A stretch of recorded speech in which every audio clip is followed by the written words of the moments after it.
Hi, welcome back to second experiment. So before going to experiment, same general viva. You already learned what is titration, what is complexometric titration. Complexometric titration mean the titration involve the formation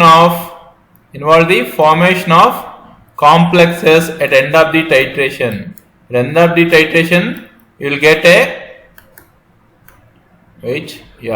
at the end of the titration you will form complexes.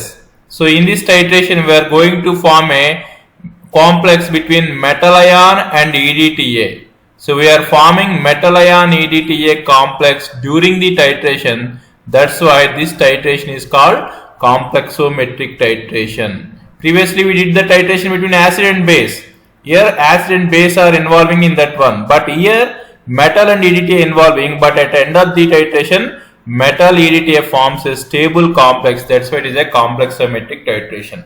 Okay, so as a part of this titration they will ask like these questions: what is oddness, what is the types of oddness, cause of oddness, oddness causing salts. So these things you will find in the first lesson. So oddness ante enti, oddness కారణం ఏంటి, types ఏంటి, temporary ఆర్డినెస్ కారణం ఏ salts, permanent ఆర్డినెస్ కారణం ఏ salts, ఇవన్నీ కూడా మీరు మెటీరియల్లో పొందొచ్చు. Right, next why we have to choose EDTA to estimate hardness. ఇది ప్రిన్సిపల్. మనం లోపలికి వెళ్ళినప్పుడు ప్రిన్సిపల్ రాస్తాం. ఆ ప్రిన్సిపల్నే ఇలా కూడా అడుగుతారు, ఎందుకు నువ్వు ఈడిటిఏనే ఎందుకు తీసుకున్నావు, మెటల్ అయాన్స్ని ఐడెంటిఫై చేయడం కోసం, హార్డ్నెస్ని ఐడెంటిఫై చేయడం కోసం ఈడిటిఏనే ఎందుకు తీసుకున్నావు అని అడుగుతారు. మీరు సింపుల్గా చెప్పేయచ్చు, EDTA can form complexes with hardness causing salts. That means M+2 ions. M+2 ions ante calcium +2 ion and magnesium +2 ion. These two are the responsible for hardness. This EDTA can form complexes. ఒక EDTA ఒక Ca+2 తో complex form చేసింది అనుకోండి, మొత్తం ఎన్ని Ca+2లు ఉన్నాయి, Mg+2లు ఉన్నాయి అనే దాన్ని EDTA ఎంత కన్జ్యూమ్ అయింది అనే దాన్ని ఆధారంగా చేసుకొని మనం చెప్పొచ్చు. అందుకని EDTA వాడాం. So what is the indicator you are using and what is the role. EBT indicator we are using here and role is it is help us to identify the end point of titration. So end point ఏంటంటే wine red converting into blue కలర్లోకి మారింది. So what is the standard solution. Already last experiment చెప్పాను, ఈడిటిఏని ఈబీటీని expand చేయమని ఒక్కొక్కసారి structures కూడా అడుగుతారు. EDTA అంటే ethylene diamine tetra acetic acid, eriochrome black టీని ఈబీటీ అంటారు. సో నెక్స్ట్ ఇదే ఎక్స్పెరిమెంట్లో బఫర్ సొల్యూషన్ వస్తుంది. మనం ఇక్కడ pH 10 మెయింటైన్ చేయడం కోసం ఒక బఫర్ సొల్యూషన్ వాడతాం. అది ammonium chloride, ammonium hydroxide and ammonium క్లోరైడ్ని రెండింటిని మిక్స్ చేయడం ద్వారా తయారు చేసే బఫర్ సొల్యూషన్. సింపుల్గా మీరు అమోనియా బఫర్ అని చెప్పొచ్చు.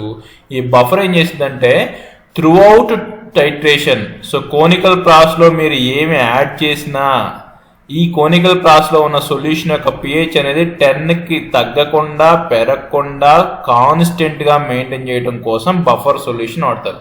So buffer solution avoid the fluctuations in pH లో మార్పులు రాకుండా చూసుకోవడం కోసం వాడే సొల్యూషన్ని బఫర్ సొల్యూషన్ అంటారు. ఇక్కడ మీరు వాడే బఫర్ సొల్యూషన్ అమోనియా బఫర్ ఎంత మెయింటైన్ చేసింది, pHని 10 మెయింటైన్ చేసింది. ఇవన్నీ viva questions. Remember it, you have a 10 marks for viva at end of the experiment, which is asked by the external examiner, not your lecturer. External examiner అడుగుతాడు నేను ఈ questions, ఆయన marks వేస్తాడు, కాబట్టి కేర్ఫుల్గా ఉండండి. ఓకే, నెక్స్ట్ డైల్యూషన్ లా. ఇది same dilution లా అనేది సేమ్. M1V1 = M2V2. నేను ఏం చెప్పాను, 1 అనేది తెలిసిన దానికి ఇవ్వండి. 1 means known concentration, 2 mean unknown concentration. ఇక్కడ మీరు ఈడిటిఏ కాన్సన్ట్రేషన్ మీకు ముందే చెప్తారు. హార్డ్నెస్ కాజింగ్ సాల్ట్స్ యొక్క ఆ కాన్సన్ట్రేషన్ మీరు కనుక్కోవాలి. కాబట్టి M1 = known concentration. What is that? EDTA. So they will give some amount. They will give to you. You know it. If you don't know, please ask your examiner. Okay. You knew it, not know. You knew it. Okay. And volume of EDTA solution. This will get after titration from burette reading. అంటే మీరు table వేస్తారు కదా, చివరికి అయిపోయిన తర్వాత ఆ table నుంచి వచ్చింది ఈ రీడింగ్. అంటే ఇది కూడా మీకు తెలిసింది. Next concentration of hardness causing salts, దీన్ని మీరు కనుక్కోవాలి. You have to find it.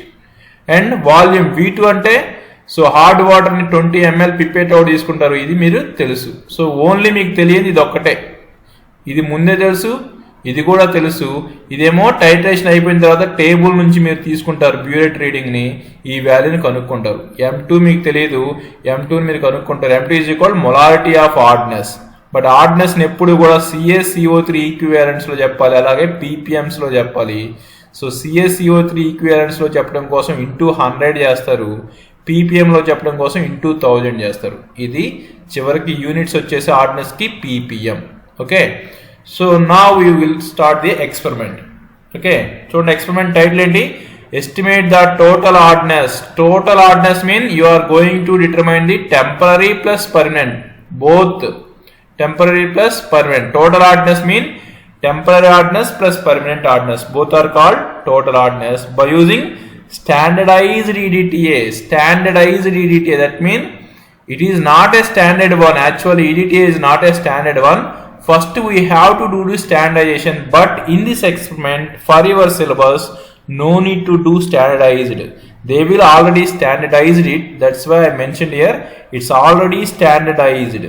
Okay, so through complexometric titration, just write the aim, just add the TO2 and operate the same burette, pipette, conical flask, beakers, wash bottles and burette stand, same as previous experiment. And chemicals, standardized EDTA solution, ask for molarity. If they don't tell, you ask them what is the molarity of EDTA. You have to ask, you have to know it. Okay, next ammonia buffer solution and erythrome black tea indicator and water sample, given water sample. These are the chemicals, right? These are the chemicals. Wait, yeah. So for this you will get 10 marks in internal exam. So 10 marks in internal exam just by writing these three. Okay, next principle. So principle and chemical reaction, if you write, you will get 10 marks in the external exam. What are the principles? See here, EDTA has ability to form complexes with divalent ions. What is divalent ions? Divalent ions are Mg+2, Ca+2, which both are responsible for hardness of water. If you measure the volume of EDTA consumed to titrate hard water, then we can estimate the hardness. If you know how much EDTA consumed to titrate these two, you can also know the hardness of water. That is the principle here. Here we are using EBT indicator, it indicates the end point. Okay, so and finally we are expressing the hardness in parts per million of CaCO3. That's why after coming molarity we are multiplying with 100 and into 1000. So you are converting into CaCO3 equivalents and also ppm units. So this is the EDTA. So ethylene diamine tetraesteric acid, just practice this one. So this is the complex, no one will ask you, so don't worry about this one. So this is the EDTA, that is the principle. So here what happening during the process, first you take a conical flask, in that conical flask add 20 ml of hard water. In this 20 ml of hard water is there. Now just add 2 or 3 drops of EBT indicator. Actually EBT indicator has blue color, but when you add to the water it shows a wine red color. If the solution turns into wine red, to maintain the pH you need to add buffer solution also. So first step lo nu em cheyalante oka conical flask తీసుకో, 20 ml hard water add చేయి, దానికి 2-3 drops EBT indicator add చేయి, అలాగే ఒక 5 ml 10 pH ఉన్నటువంటి solution add చేయి.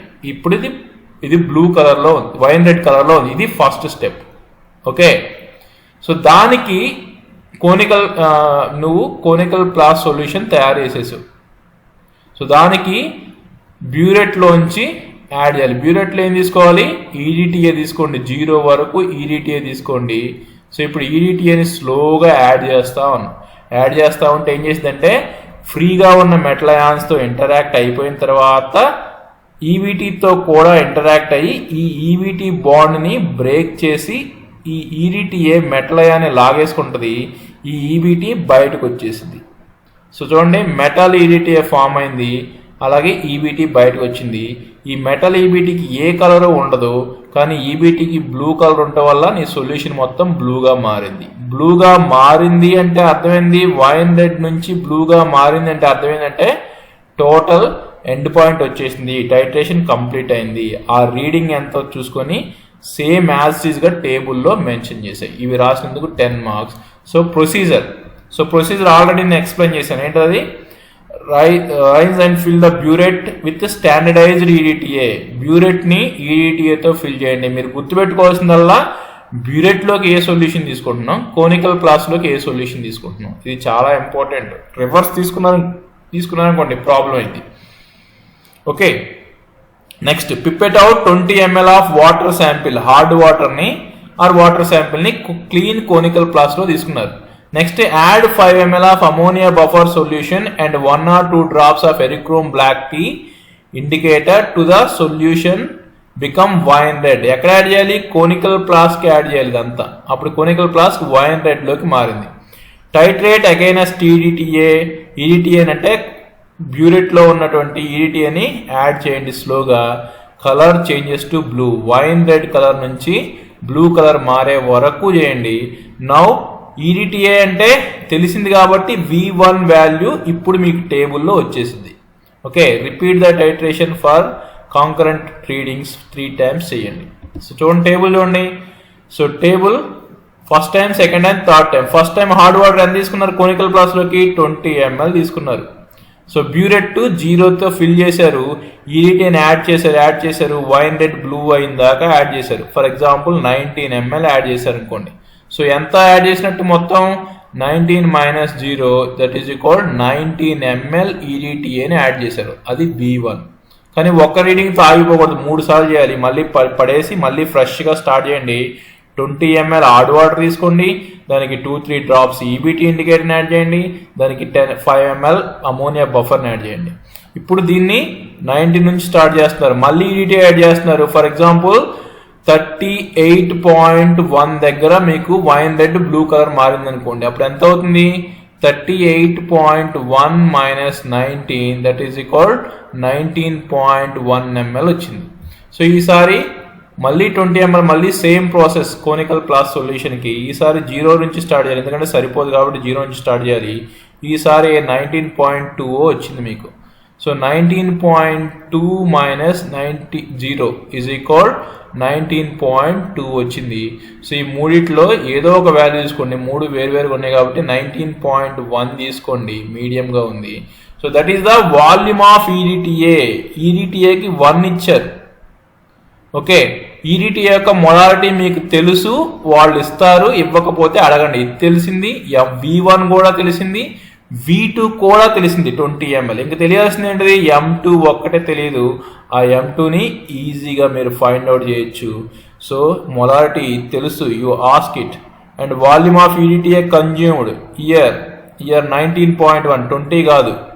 Okay, 19.2 or 1 ml consume అయింది. So molarity of hard water తెలియదు, ఫైండ్ అవుట్ చేయాలి. సో హార్డ్ వాటర్ని 20 ml తీసుకున్నారు, molarity volume of hard water 20 ml. So just దీన్ని M2ను కనుక్కోవాలి, సబ్స్టిట్యూట్ చేయండి, M2 వాల్యూ వస్తుంది. స్టెప్ బై స్టెప్ చేయండి. సో డైరెక్ట్గా ఆన్సర్లు వేయకండి, మొలారిటీ రాయండి. Molarity of hard water is equal some value M. M is the unit, capital M. But molarity always expressed in the in terms of CaCO3 equivalents and also in ppm లో కూడా చెప్పాలి. అందుకనే వచ్చిన మొలారిటీని ఈ వాల్యూకి ఏం చేయాలంటే into 100 into 1000 వేయండి, అప్పుడు మీకు వాల్యూ ppm వస్తుంది.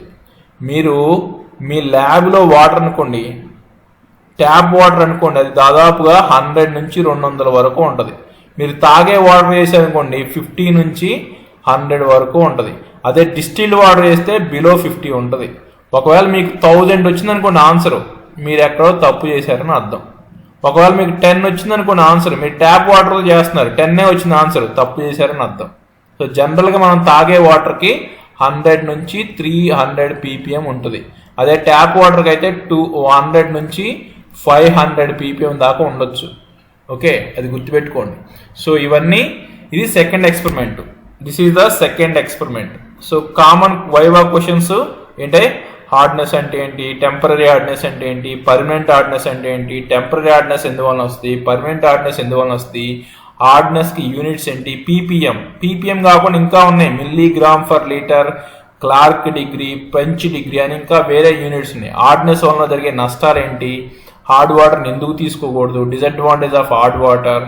ఓకే, ఈ క్వశ్చన్లన్నీ వైవాలో అడగడానికి ఛాన్స్ ఉంది. ఇది second experiment, estimation of hardness by using standardized ఈడిటిఏని స్టాండర్డైజ్ చేసి ఇచ్చారు. ఓకే, సో దాని వాల్యూ మీకు చెప్తారు. ఇది second experiment. Okay, so I am force the third experiment. So prepare well it. Okay, bye, see you.